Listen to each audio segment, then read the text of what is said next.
When you got in trouble, what point were you at with your career? What point were you at with the drugs? Did you know at that point it was really getting out of hand? Were you Yeah. still? No, I knew it was getting out of hand. My career wasn't really anywhere. Bro, I was 140 pounds, 135 pounds. You're showing up at these auditions, sunken in cheeks. So, People so it was know. basically that you were getting these incredible opportunities. You were working, you were doing Crimson Tide, you were doing that. And that's what, you're 17, 18 years old. Right. And then the drugs started to kind of spiral. And was anybody saying to you, dude, you're letting go an incredible Yeah, opportunity? no, Yeah. absolutely. Yeah. Absolutely. But more, not even so much about the career and the opportunities, like yourself. We love you, bro. You're going to die. Like how bad was it? Well, it didn't get bad. After doing so much cocaine, I started getting, I started experiencing, the psychosis when you think like people are like outside, people, like not everyone gets like that. Yeah. And I remember seeing people get like that before I got like that. And I'm like, what the hell's wrong with this person? But then I abused it for so long. And then I started getting that, then I started experiencing that psychosis. Did you know that was happening No, to I you? Yeah. thought it was really hard. But Yeah. after years of experiencing, it's in here and not Totally. out there. Yeah. So one night in 2000, before the Subway series, I was with my friends and I was really like, we were at my friend's mother's birthday party. So we were drinking and sniffing all day long. And I remember I was in the car with these guys and I got real paranoid and I thought these guys were going to kill me. And these are my friends. Yeah. And then I jumped out of the car. Still got a scar right here. Wow. Yeah, I jumped out of the car because I thought that was better than what these guys were Wow. going to do. But because I was so drunk and so high, I just went with it. Yeah. And I didn't die. So then I had staph infection. And the significance of that story is that's when the doctors prescribed the narcotic pain medication. So enter the opiates in my life because of that, because for a real reason, Yeah. a real legitimate reason. But I'm like, even like Dean thrown out of all those schools, like I saw a shrink. And I saw him later on after the drugs. He said, I knew you would do drugs. I just knew your personality, just the things you talked about. Because, I was adopted, so I attribute it to that. I said, maybe my mom thinks, he goes, no, it has nothing to do with that. Yeah. He says, it's your personality. You always had that need for speed. You talked about loud radios and fast cars. But he also, what else he said? He said, you would be very good in the dramatic arts. Dr. Donald Lupiani. Yeah. He did say that. Yeah. But then the opiates, so now, like the cocaine had like really run its course. But it's like a dog chasing his tail because you remember that first few times that you did it, how awesome it was. Sure. You're still trying to find that. That's right. And you're doing so much more to get, you go, oh, maybe I didn't do enough. But as you're doing, you're twisting your mind even more. But now you start taking the opiates. There's no come down. You can eat. You don't have to go hide behind it. You know what I mean? You're in a motel room by yourself. The opiates, like you could be social and everything was great. So I'm like, wow, this is great. So I was taking these pills for this. But because of my addictive personality, one didn't work. I didn't go to 2. I went to 3. And then before you know, I was like, I'm taking 20, 30. And then those were harder to come by. And then I started with the heroin. I never shot the heroin. This is about 03, 04, 05. Okay. And, in 1999, I did an Abel Ferrara film. I did The Sopranos. I did a show on CBS, the Donnie Brasco series. So I was still working. I was doing pretty well. But, it's like when you have those demons and you're doing all this work and then you're making this money, it's like the demons call because now they know they can be fed. Yeah. Like this guy he just did 3 movies. Yeah. So now he can feed us. Yeah. And it's like as soon as the movie wraps, you wake up that next morning and it's like, it's right. Those demons are front and center in your mind. Like, dude, come on, let's go have a drink. And, it just got really, it got really scary because I just couldn't stop. I was on.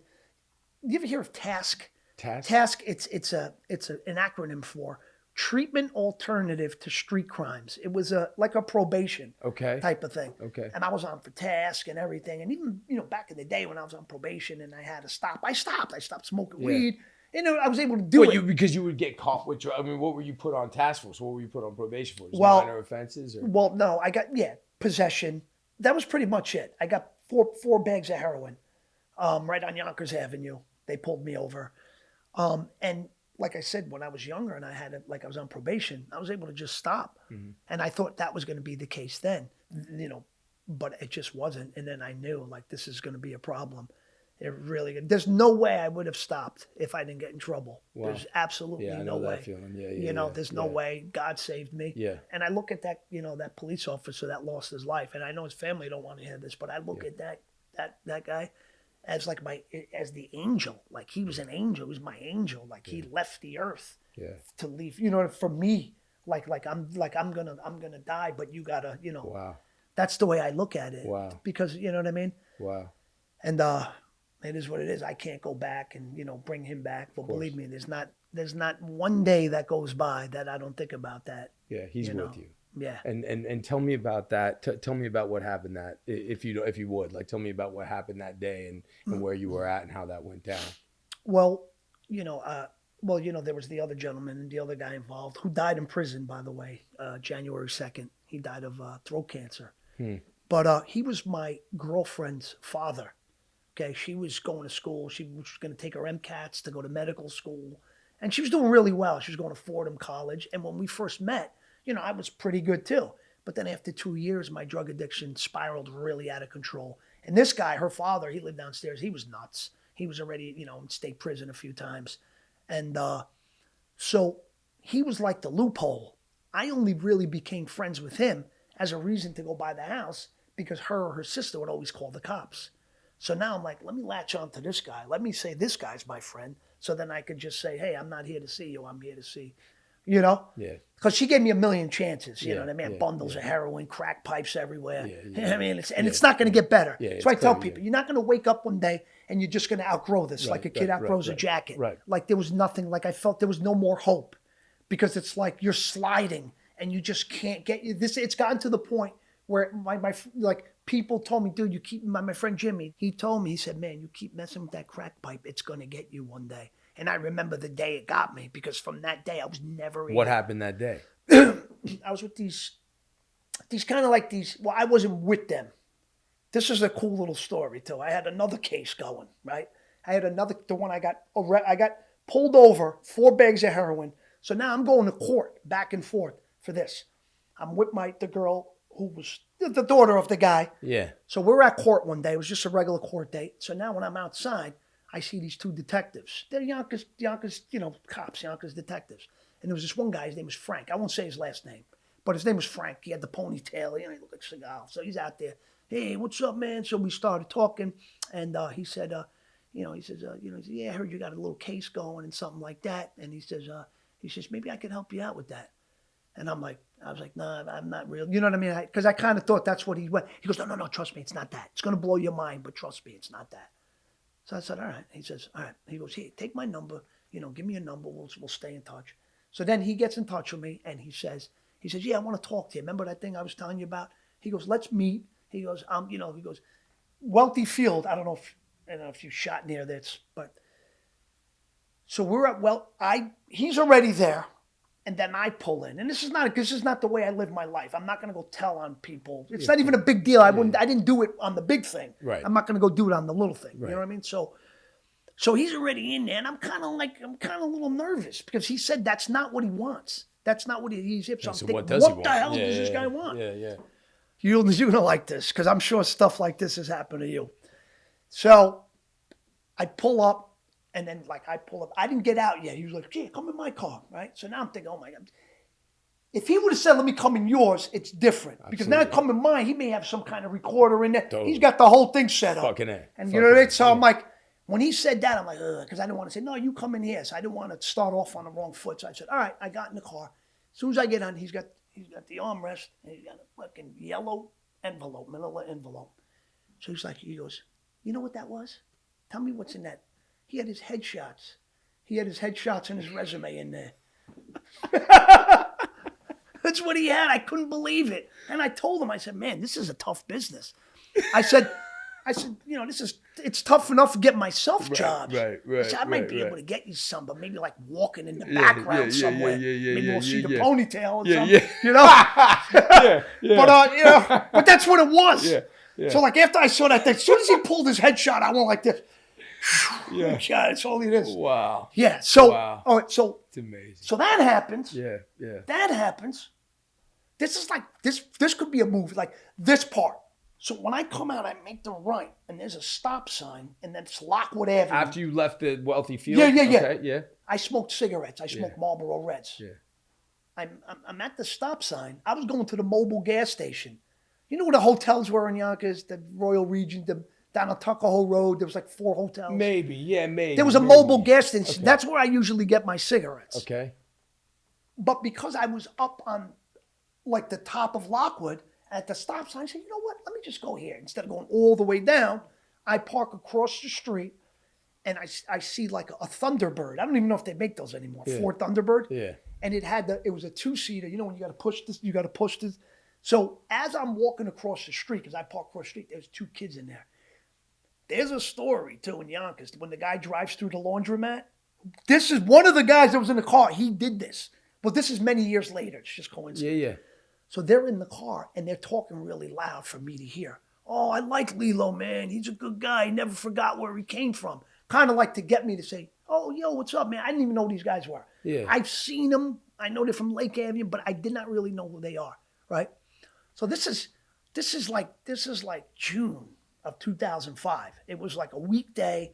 I had nowhere in my mind to do anything wrong. So when I come around to the sidewalk, he's sitting. So as soon as I get there, I lean down. He's got a crack pipe right in here, right? So as soon as he sees me, he's like, what's up, Lillo? How you doing, buddy? Everything all right? I was like, yeah. He was like, pulls out the pipe. He goes, but he never pulled it up the way they could see it outside. So he left it down here. And he went, you interested? Just like that. And it was like, I was like, yeah, I'm interested. Boom, get in. These guys know. They're not stupid. These guys are like white trashy guys. They probably have, between the 2 of them, probably like $7 in their pocket. Right. So they figure this guy does movies. Right. Let's turn him on with a little Right, hit, and then right. he'll keep us going for like a week because he's got to keep going till Right. when. So that's when that day once, and I remember. So the same day that Steven Seagal gets you at the field. Right. 5 minutes later, my whole life changes. Holy. Because I didn't go straight and I made that left. But that just teaches you life. But it's so like, there's little decisions that we make. I could have been in a totally different place. And then he was such a generous guy. He had so much resin in that pipe that I was good just to hit the resin. Right. I told him, I'll just push that to the other side. I'll get all that resin. I'm all right. Yeah. He goes, no. I said, no. If you're going to do it, you do it the right way. Pulls out like a $20 rock. I was like, oh my God. So we went around the block. So I remember I take that hit. And I remember I blow it out. My ears are like, ooh. And I remember him turning around and he's looking at me going, huh? And I could just see him in slow motion going, good, right? Good. Wow. And my ears are just, ooh. And I'm like, and that was it. That day, I was never able, after that day, I was never able to stop smoking crack every day. But I had a heroin habit too at that point, because that's what I got in trouble for when I got pulled over. So I'm snorting like, 15, 20 bags a day because I had the money. I refused to shoot. I refused to shoot it. People are like, dude, if you shoot it, you spend $20, $30 a day. It's the same thing. And I said, no, I'm not doing that. And I never shot it, but I was up to like 20 bags a day. And the crack, it's not like the meth. You know what I mean? The crack, I was spending like $500 a day. Wow. The difference between the meth and the crack? See, whoever made the meth definitely was like a chemist. Like they really had to know how the brain works. Totally. Because with crack cocaine, right? You have dopamine receptors, right? So once you smoke that crack, those receptors open. Once you blow out that hit, that receptor closes. So you got to keep feeding it. And and that's why the crack is nuts. You're always constantly chasing that next hit because you got to open that receptor, close, open. But the meth is different. The receptors stay open. So that's why you get these people take 1 or 2 hits. They're up 4 days later. Yeah. You know what I mean? And it's much cheaper, and that's why it took over. Yeah. That's why you don't even hear about crack anymore. Because Yeah. people are spending everything with meth. They got to spend a lot less. Yeah. But that's and that's where my life was. And I was like, spending thousands. I remember I spent $14,000 in like because it was in my checking account. That amount was in my checking account because my mom wanted me to go to rehab. My mom would cry. And she took money out of my other account just to put it in there. and to, for the rehab and I went to rehab for like 1 or 2 days. I left. I took the bus all the way back from upstate and I was off and running. And this guy told me too, because I had the S dots. You remember the Jay-Z's, the S dots when they first came out? Oh, yeah. And I only got them by mistake. Somebody else got me another pair of sneakers. They were too small. I went to the store. They didn't have my size. Those are not bad. But I didn't even know they were the S dots. Then everybody was like, yo, those are the S dots. I bought them by mistake. Right. I didn't even know. But then I was like, yeah, I got the S dots. Yeah. This guy in rehab told me, he said, because I left there. I said, nah, I'm going, man. He was like, Lillo, stay. Trust me, bro. At the beginning is the hardest, but we got you, man. We got really good guys. Yeah, I bet. And the guy told me, he said, bro, if you leave, because the sneakers were still brand new. He goes, if you leave, you're going to be fighting for those sneakers in jail. He goes, in not even a month. And he was so right, because that was like beginning of November. I got arrested December 10th. Wow. So...